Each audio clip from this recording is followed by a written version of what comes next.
Greetings, everybody. Maybe I should say season's greetings since we're in mid-December, coming to a rapid close to 21 and getting ready for 2022. I hope you're ready for both. Always a busy but fun time of year. This is Nick DeOlius, episode 30 of the Far Middle Podcast. Who are we going to go with for our athletic sponsor namesake for episode 30? We're going to go with one of the greatest, I think the greatest goalie in the history of the National Hockey League, which is Martin Brodeur. So why would Martin Brodeur be worthy of episode 30, but also maybe more importantly, the tagline of the greatest goalie of all time? Well, there's a number of different perspectives you can view it from, all of them sort of supporting the case. 3 Stanley Cup championships, 4 Vezina trophies, and he sort of earned or achieved those 4 Vezina trophies at a time when 2 individuals by the name of Patrick Roy and Dominik Hasek were playing goal as well. Those 2, I would also put them in the top 5 goaltenders of all time. So if you think about it, with Brodeur, Hasek, and Roy, you had 3 of the probably 5 greatest goalies in the history of the game all playing at the same time. So he had some stiff competition when you were looking sort of toward the Goalie of the Year award, but Brodeur came away with 4 of those titles. Rookie of the Year with the Calder. And he also won 2 gold medals in the Olympics for Team Canada. You also look at statistically what Brodeur amassed over his career. I mean, this guy, in terms of what he amassed, it feels like those types of numbers will never be broken again or achieved again. Very similar to what you see with older baseball statistics back in the early days of baseball with like career wins and complete games.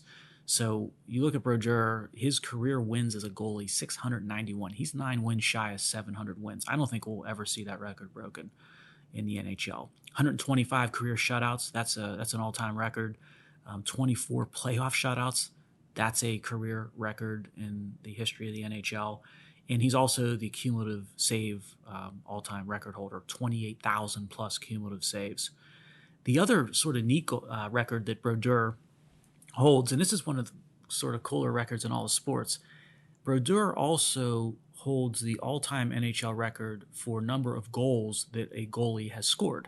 And that total, believe it or not, is 3.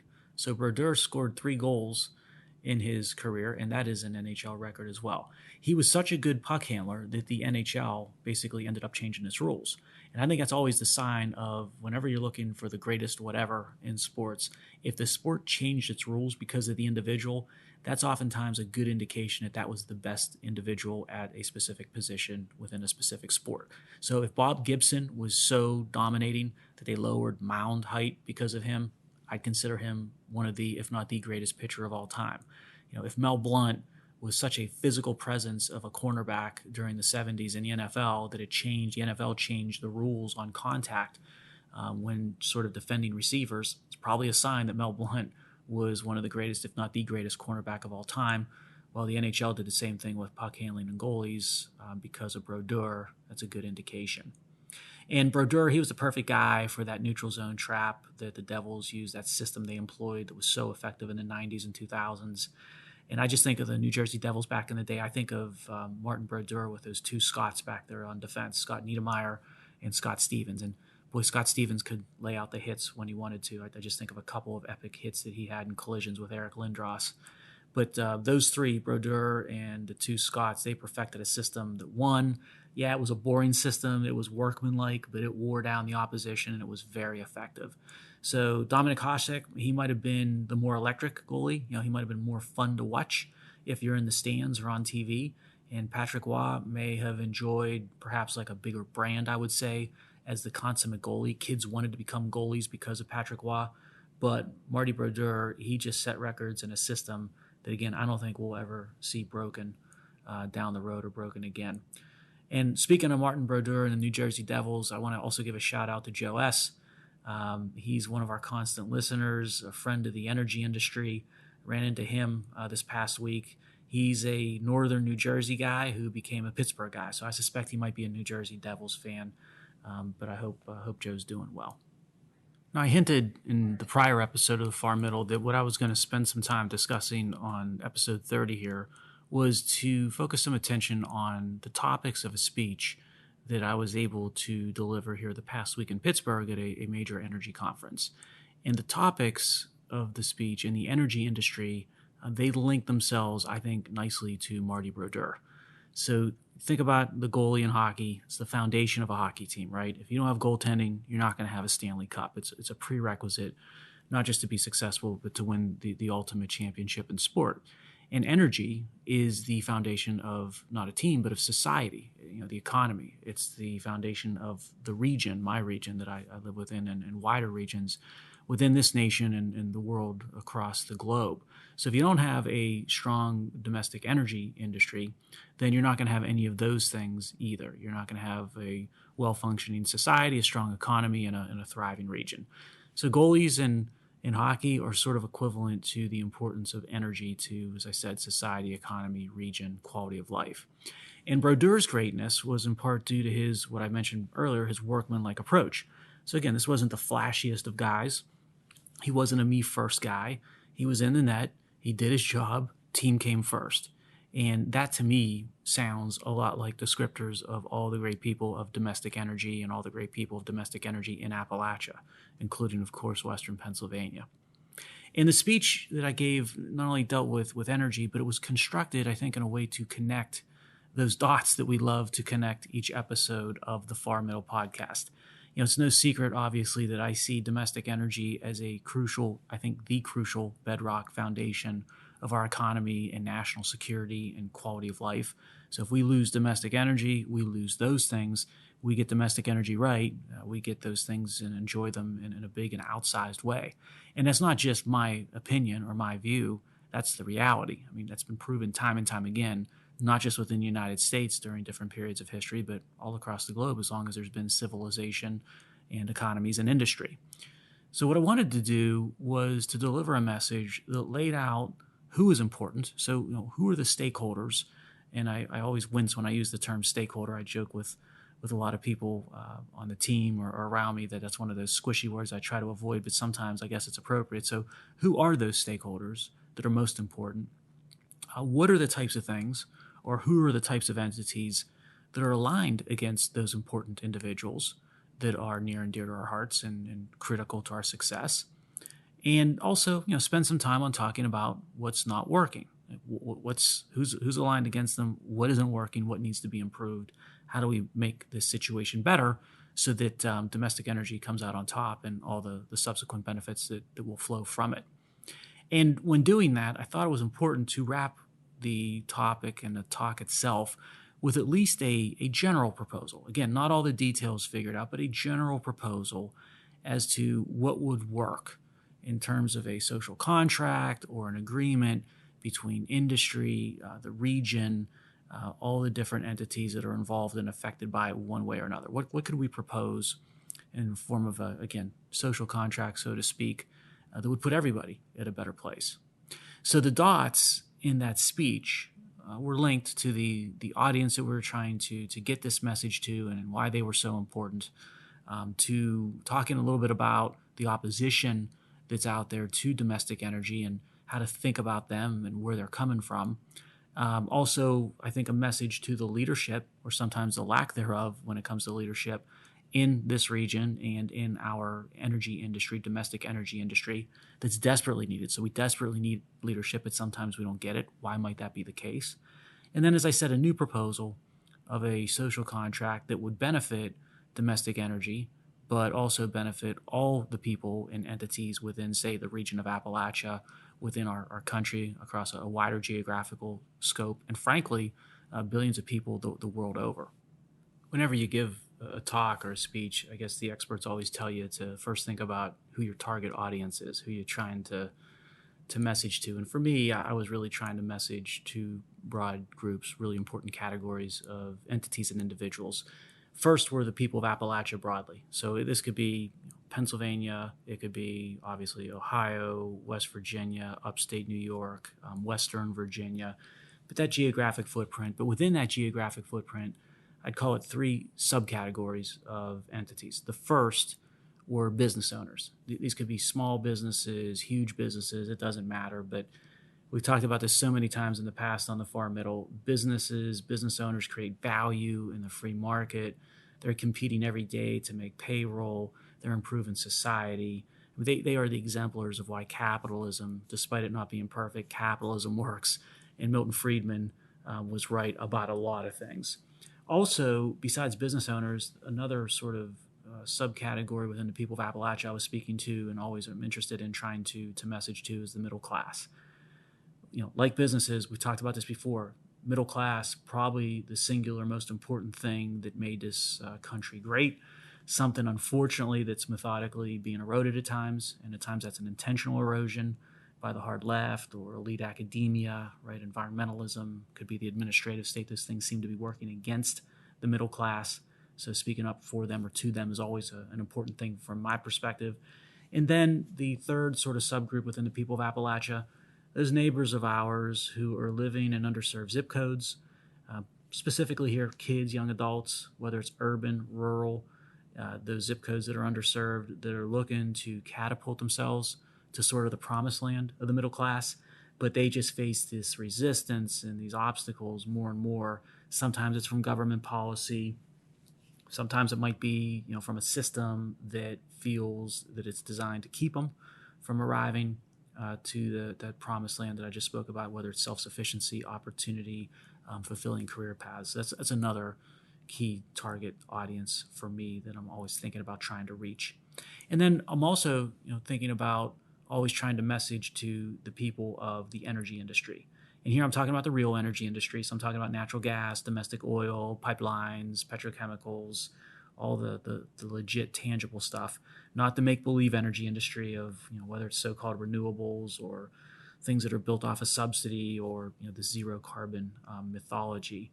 So I'm talking about the people that are out there doing every day, performing, achieving every day. A lot of these individuals didn't miss a beat during COVID. They went out and worked every single day through COVID because they had to. They were just that vital to society. And this could be younger people starting out their careers in the energy industry, or it could be the leaders of the energy industry. And sometimes those leaders aren't necessarily the C-suite executives. These leaders could just be sort of the unofficial, informal leaders, but everybody knows that these are the ones that you want to be with when the what hits the fan. And they view what many of us perceive as problems as being opportunities. They're running to the problems because they look at them as opportunities, and we recognize that and are always looking to them as leaders. And I spent some time, I allocated a significant amount of time because it's a really important issue to talk in a little more detail about the opposition to domestic energy, the opposition to, say, the people of Appalachia or the people within the domestic energy space. And when you look at natural gas and domestic oil and the pipeline industry and power generation in the instance of combined cycle power plants and petrochemicals and hooking up businesses or new housing developments to natural gas, when you look at us effectively, that's basically the domestic energy industry in a nutshell. There is obviously opposition, but we tend to think of the opposition as a singular homogeneous group, and it's not. We shouldn't sort of stereotype it as such, because when you think it through, there are basically three broad categories of the opposition, the elite critic class at times or oftentimes that's out there to oppose domestic energy. And in the first sort of category of the opposition, there sits the entities that want to use some type of manufactured fear or a concern with what domestic energy is all about, and to use that manufactured fear or concern to justify creating rules and regulations, in some instances markets, to basically make money off of. So these entities, sometimes they can be massive corporations, multi-billion-dollar corporations, but they're using mandates and tax credits to build wind farms to nowhere. And we're all aware of that occurring on massive scales across this nation and world. Sometimes the entities can be universities and their research arms, where they're out there procuring billions of our taxpayer dollars, and they're going to go spend that on studies aimed to tackle climate change or some such nonsense. And sometimes you see more and more of this. These entities can be global certification and trading platforms that are setting up some sort of market or process where they're basically skimming a little off the top as a fee. Now, all these entities, no matter which example there you pick in this first group of opposition, they're basically engaging in a form of what George Washington Plunkett back in Tammany Hall, the politician from Tammany Hall days in corrupt old New York City, used to call or reference honest graft. And honest graft is basically building and using a constructed problem to justify a solution, and that solution is going to create subsidy or protected market for the entities that are looking to just simply make money. They don't really hate us so much in domestic energy, this first opposition group, that is. For this first opposition group, it's not about hate or dislike. It's about business. It's about the business of finding an excuse, a rationale to take a dollar from you or from us and to put it indirectly into their pockets. So if you think through what they're doing in this sort of first group of the opposition, it's capitalism, but it's capitalism by wealth redistribution and by controlled markets versus what we do, right, in domestic energy and what a true doer will accomplish, which is capitalism, practices capitalism by innovation and by free markets. So it's a different form of capitalism. I think a less superior form for sure, but nevertheless, that's sort of the essence of what they're doing. Now, in the second group of opposition to domestic energy, here you've got something a little bit different than the first group. Here in the second group, you've got entities who are looking to paint us in a poor light or as a problem that needs fixed or protected from. But why are they doing that? They're doing that to justify more revenue or authority to feed whatever bureaucracy or institution is basically hungry and needs fed more. And as we've discussed many, many times on prior episodes of the Far Middle, these appetites from these entities can oftentimes be voracious. They're never ending. They're always getting larger and larger. So this quest, this drive never stops. And of course, government's the biggest example that falls into this category. And it can be state governments. Pennsylvania, my home state, no different there. It fits the mold. It looks to tax domestic energy in state, and then it wants to use those proceeds to do everything from funding gaps in pension funds to feed the government bureaucracy or to just keep certain government favored programs going. It could, of course, be our federal government. We're seeing more and more of that with the current administration, whether it's methane fees or carbon taxes. And again, what's the federal government going to be after?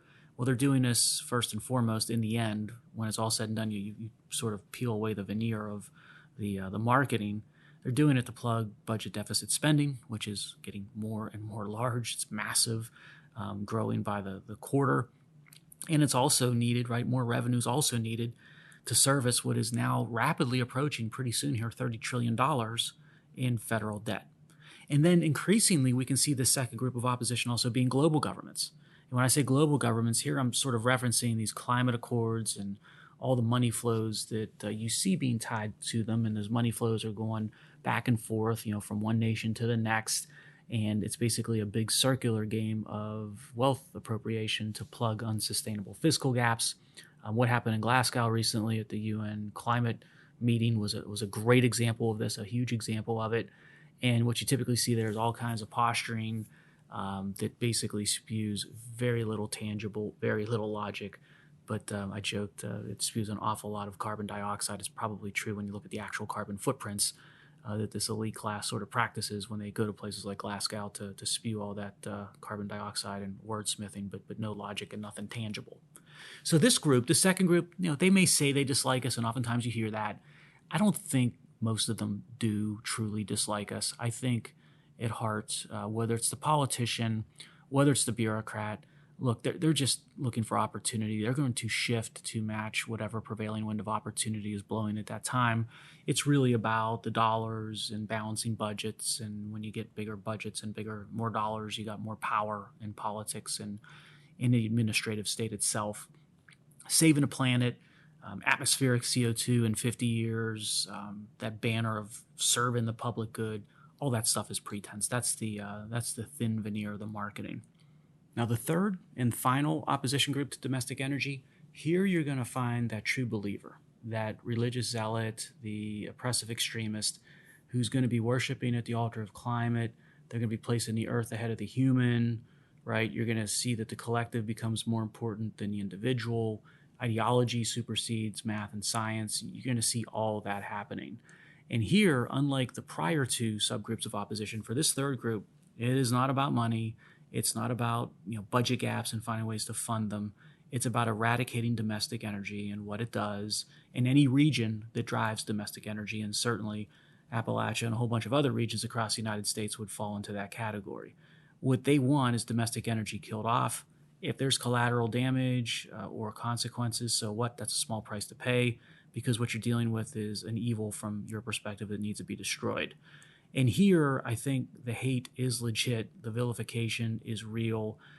These are where you hear the outrageous claims coming from, typically about domestic energy. So these are the ones that are saying domestic energy poisons kids and it destroys the planet and it oppresses the poor. Pretty nasty stuff, and wild accusations that typically face no consequences. And I wouldn't take this group lightly or try to think that you can negotiate or reason with them. It's often going to be a win-lose proposition. And the conflict and fight, they're not going to go away. You can try to run from them, but at some point, and probably some point soon, you're going to have to face that fight head on. So appeasement, I wouldn't recommend it here. It didn't work for Neville Chamberlain in the 1930s. I don't think it's going to work well here either. And that's just the way that I see that sort of third subgroup of the opposition to us, which is, again, a little bit of a different dynamic going on than the first two opposition groups. So what I ended up doing in this talk is proposing a new, as I referenced earlier, social contract proposal where domestic energy in Appalachia, just as the example that I was most familiar with and most pertinent for the talk itself, would offer up or consider, let's say, 4 ways that we could up the game of domestic energy in the Appalachian Basin, and sort of 4 gives, I would call them, in exchange that would benefit all the individual entities in Appalachia. And then in return, we would ask for 4 gets. And these 4 gives and 4 gets together would sort of catapult not just the domestic energy industry in Appalachia, and not just Appalachia in total, but a whole bunch of other beneficiaries beyond Appalachia, would catapult it to a new level of performance, enjoyment, etc. And on the give side, I talked through 4 of these, as I said, and they dealt with things like tax revenue, frankly, thinking through. In the state of Pennsylvania, which was the example I used, there's an impact fee in place. It's been there for 10 years. Cumulatively, it exceeded $2 billion of payments to the state over 10 years this past summer, which is been a massive benefit to a whole bunch of different beneficiary entities in the state of Pennsylvania.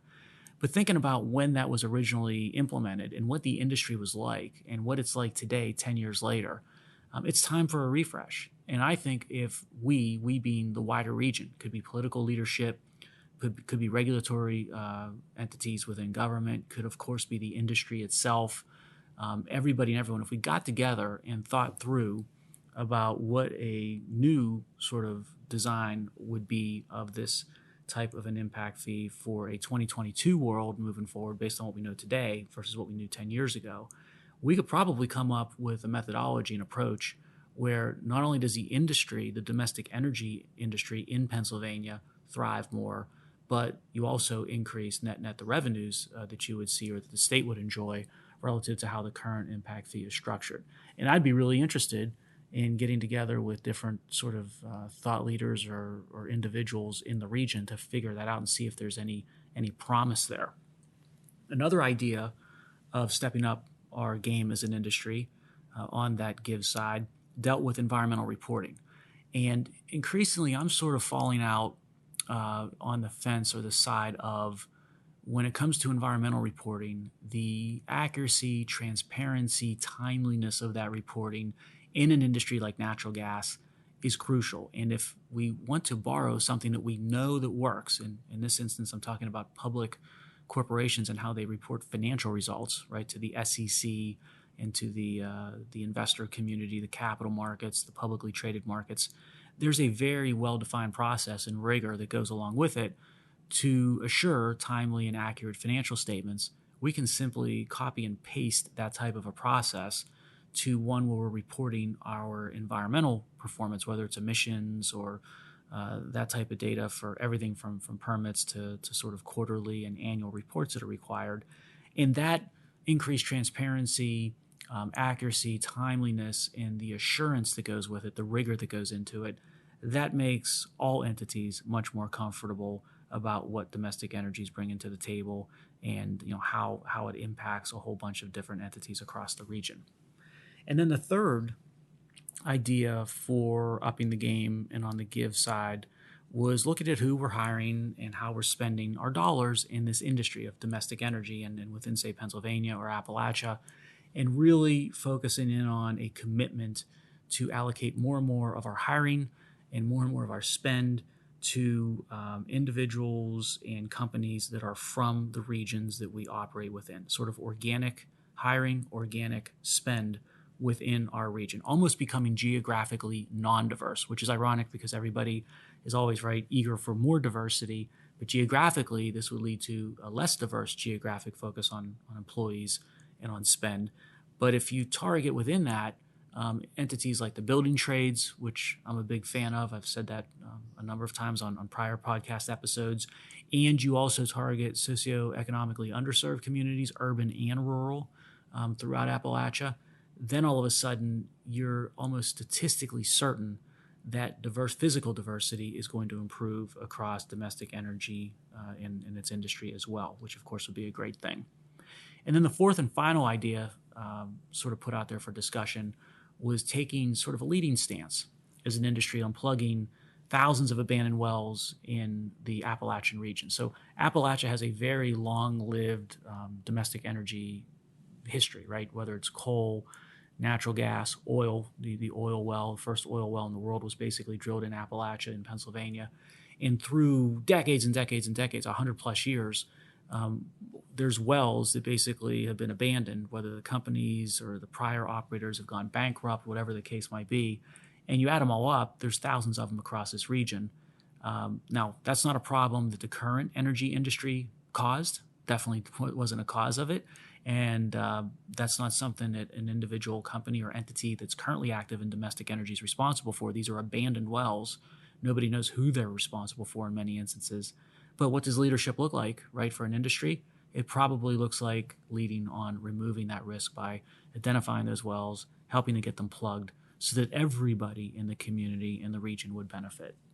So those were the four gives, upping the game of domestic energy in Appalachia. On the get side, I also came up with four proposed items that we could request, demand, whatever you'd want to call it, to sit with, to balance the four that I just mentioned. And what was interesting about these four, right, the prior four that I just laid out were very tangible, very discrete. You could be able to measure them before, after, and see what type of progress. You can quantify them. These four are more general. And you could argue that we shouldn't even be asking for acknowledgement of these things because they reflect truth and science and reason. I mean, this is just basic common sense. But nevertheless, I think domestic energy should be demanding these four things to couple with those four prior gives that I just covered. And you couple them together, right, that forms sort of the social contract. If you don't have the gets, then you don't have the gives, and you don't come to sort of a middle ground or an understanding. And the first idea is an acceptance by everybody that every form of energy and every economic endeavor in a city or a state, region, nation, world, everything has a carbon footprint. There's no such thing as zero carbon for scopes 1 through 3, net or gross, today or tomorrow, and certainly not wind or solar. They are not zero carbon. And this is, again, a scientific fact. We've talked about this before.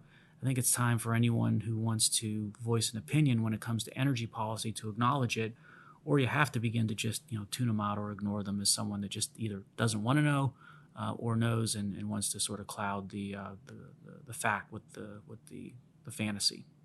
Second idea was streamlining and supporting, and I mean actually supporting, things like pipeline construction and things like natural gas combined cycle power generation and residential natural gas hookups and more petrochemical industry, right? More natural gas demand. It's good for a whole bunch of things. It's good for jobs. It's good for climate because it's displacing things like coal. It's good for GDP. It's good for business owners. And it's good for basically government revenues, whether it's impact fees and severance tax or payroll tax. So politicians and bureaucrats, they should be aligned with this. They should get this. And if they're not aligned, then something other than the science and the best interests of the constituents that they represent is taken priority, which of course wouldn't be a good thing. The third sort of proposed ask was for the leaders in industry and politics and academia within, say, Pennsylvania or Appalachia or areas that are drivers of domestic energy like those three to take on the shrill voices in places like New York or Massachusetts. Those shrill voices, right, what are they doing? They're vilifying domestic energy. They're trying to stop interstate commerce. And they're doing this under the false banner of, hey, we got to save the world and we're looking after the public good. So if you look at what's going on with Massachusetts, it could be the mayors of the big cities like Boston. It could be the senators down in D.C., like certain senators, and we know who those might be. And what they advocate for in Massachusetts, it's helping Putin and it's hurting Western Pennsylvania. And what Cuomo and de Blasio in New York wanted, and I joke that I can use the past tense, but I'm serious when I'm happy to say that I can use the past tense with those two now that they're out or on their way out. That's going to help China. That's going to hurt West Virginia or Ohio. And what President Biden and Congresswoman AOC, what they're clamoring for, that's helping socialism and the left. That's hurting Appalachia and the individual. So the leadership within this region and leadership in domestic energy, wherever it's coming from, it needs to defend the regions and the industry of domestic energy, its affiliated industry interests, when it's threatened by nonsensical attack, whether it's ideological attack or regulatory or financial attack. And then the fourth idea for something that we should demand if we're really interested in that audience that I outlined earlier and sort of science and reason, eliminating protected markets and eliminating subsidy for things like unreliable and expensive foreign wind and solar. We've talked about the huge carbon footprints that they have on a scope 1 through 3 basis. We've talked about how they make budget gaps for municipalities and school districts and states and countries worse, right? We've talked about how the middle class and the working poor bear the brunt of these costs of bad energy policy, both direct and indirect costs. And then we've talked about how all the material and most of the components for wind and solar, you're going to have to mine it, process it, manufacture it, not just out of state or out of region, but oftentimes offshore and oftentimes in places like China. So these wind and solar or so-called renewable mandates, they are just a losing proposition of larger carbon footprint and increased cost and outsourcing energy independence to typically nations that are applying human rights abuses like China. And I view it as a blunder, strategically a blunder, that really borders on the absurd when the United States is looking to implement policy that's going to outsource its energy independence to global rivals and then hope, right, that those rivals, soon to be perhaps enemies, aren't going to use it against us time and time again. So, if you don't like the idea of blood diamonds or clothing made in sweatshops, if that stuff bothers you, because it certainly bothers me, then you're not going to absolutely hate the idea of wind and solar that are being made from the brutalization of dissidents and minorities in China. Now, these 4 gives and 4 gets that I just outlined, I think in total, they will help bring together the domestic energy industry and 2 of those 3 opposition groups that I spoke about. That honest graft crowd and the government crowd within those opposition groups, they see this and they see this proposed sort of give and get. I'm thinking a lot of them act rationally. They start to move to the middle where domestic energy can meet them. Again, not all of them, certainly not all of them, but I think a lot of them, a not insignificant number would. So domestic energy moves closer to the center. They move in that opposition, those first 2 opposition groups closer to the center. Everybody wins, sort of conceptually, if you think about it, the far middle, interestingly enough.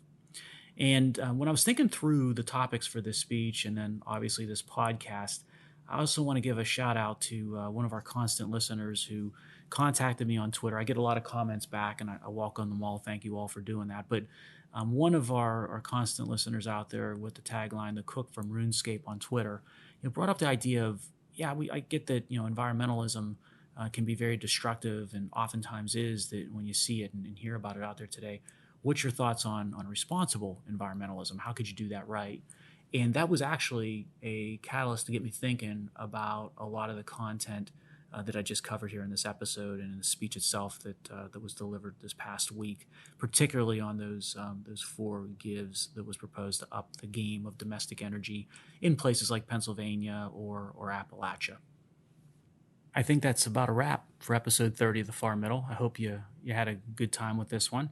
I'm going to try to post a video of that speech or address that I spoke about at that energy conference here on the nickdeolius.com website soon. So check that out if you get a chance. It should be up in a couple of days or maybe a week. And we're getting closer to the publication date for Precipice, the book. Get a chance, please pre-order it on Amazon or Barnes & Noble or Indie. And always on Twitter, at Nick DeOlius. Love to hear back from you guys, like I often do. And always looking to post some thoughts here on a daily basis. And in the meantime, you got about a week or two before Christmas, so Santa Claus is coming. Get ready, put up that tree, string out those lights, and get in a good mood. I'll talk to you next week.